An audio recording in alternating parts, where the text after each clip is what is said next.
Hello, அஸ்ஸலாமு அலைக்கும். பெட்டிஸ்மா, பெட்டிஸ்க்கு மீன், வெங்காயம், கருவேப்பிலை, பச்சை மிளகாய். மீனை அவிச்சிக்கிறேன், உப்பு மசாலா போட்டு அவிச்சு நல்லா உருத்தி எடுத்துக்கிறேன். அதோட நம்ம கேரட்டு பிடிச்சா நறுக்கி குடமிளகாய் எல்லாம் போட்டு நல்லா கிரேவியாக ஆக்கிக்கிட்டு அதை விளக்க வச்சு கோதுமை மாவு, தனி கோதுமை மாவு.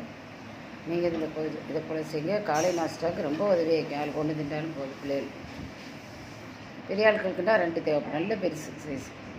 அதே மாதிரி செஞ்சு தின்னுங்க, செஞ்சு என்ஜாய் பண்ணுங்க. சரியா?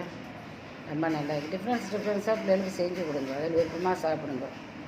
அந்த நாளையில் காலையில் எங்களுக்கு பசியாக விட்டு செஞ்சு தருவோம், நாங்கள் சாப்பிடுவோம். அப்போம்லாம் கறி உங்களுக்கு கறி வச்சுக்கோங்க. கறி இருந்தாலும் வச்சுக்கலாம். இறால், கறி, மீன் எல்லாம் வச்சு செய்யலாம்.